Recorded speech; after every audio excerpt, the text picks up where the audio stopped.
Happy Friday, everybody. Coming to you from my garage because we're still in this coronavirus pandemic. Hopefully you guys are at home, staying safe, staying healthy, staying isolated so we can get back to our regular lives, get sports back in our lives, right? Dodger news. Finally, Sportsnet LA. For you guys in LA, is going to be televised. So you guys get to enjoy Dodgers and not be blacked out at home. They came to an agreement to be televised for those carriers that weren't carrying them, like DirecTV.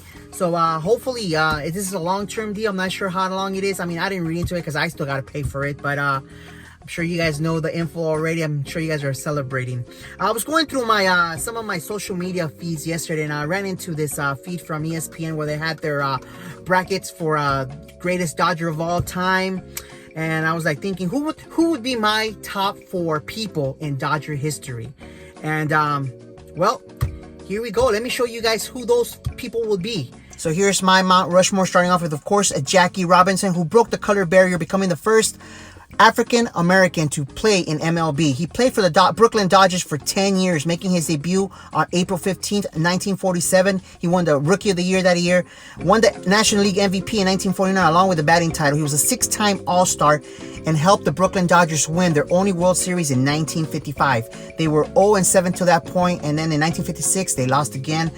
Jackie retired that year, playing his last game on October 10th, 1956. He was traded in the offseason, but he already had plans to retire. He sold his rights to the story to a magazine, and that's the way the Dodgers found out. Up next, we have Rosalind Weiner. A lot of people don't know who she is, but she was extremely instrumental in bringing the Brooklyn Dodgers to LA. She wanted professional sports in LA. She was born in LA in 1930, attended that other school, a councilwoman for the 5th District from 1953 to 1965, the youngest person ever elected to the LA Council at the age of 22, and that she still holds that record. First woman ever elected to the LA Council, and she was voted Woman of the Year by the LA Times in 1958. If you haven't seen the HBO documentary, The Ghost of Flatbush, I highly recommend it. It's a great documentary. I'm not sure if you can still find it on HBO, but it's on YouTube. Find it, watch it. It's just a great story on the Dodgers move from Brooklyn to LA. Up next, we got Tommy Lasorda. What can we say? The man just bleeds blue. He's been with the Dodgers forever. He made his MLB debut for the Dodgers on August 5th, 1954. He played 2 seasons for them, had 8 appearances, mostly out of the bullpen. He had 1 start back on May 5th of 55, but it wasn't a great one. He only lasted an inning.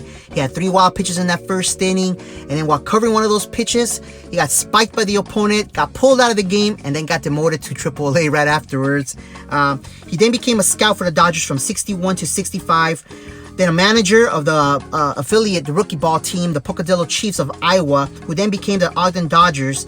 There he won 3 straight championships and then got promoted to become the AAA affiliate of the Pacific Coast team, the Spokane Indians. He coached there for 3 years. Then they became the Albuquerque Dukes, which he also managed. And then 1973, he became the Dodgers third base coach under Walter Austin. There's another person that should have been on the list, but there's so many that, I had to reduce it down to 4. Back to Tommy. On September 29th, 1976, he became the LA Dodgers manager. Managed for almost 20 years. He won 2 world titles for the Dodgers in 81 and 88. Came out of retirement in 2000 to coach Team USA to a gold medal in the Sydney Olympics. Man, that was a lot, right? Well, let's move on to our 4th and final person. Who else than Vince Scully, the voice of the Dodgers. Vince Scully was born in the Bronx in 1927. Unfortunately, grew up a fan of the hated ones. Became the Dodger announcer in 1950 and was there for 67 years. The only other person that has been affiliated with the Dodgers longer has been Tommy Lasorda. He retired after the 2016 season. He also worked for CBS Sports, NBC. One of the youngest broadcasters to broadcast the World Series at the age of 25. He did that in 1953. He won the Ford C. Frink Award in 1982. He have a Presidential Medal of Honor in 2016. Also has a Hollywood Walk of Fame star, which he got in 2016. And he's, of course, one of the greatest Dodger quotes of all time. It's time for Dodger baseball. Well, that's it. That rounds up my top 4 Mount Rushmore Dodgers people of all time. I'm sure some of you guys are going to disagree that someone should have been there and someone should have not been in there. But let me know who you would have as your top 4. Comment below. Let me know. Hey, as always, have a great day, have a great weekend, and don't forget, let's go Dodgers! Oh yeah, baby.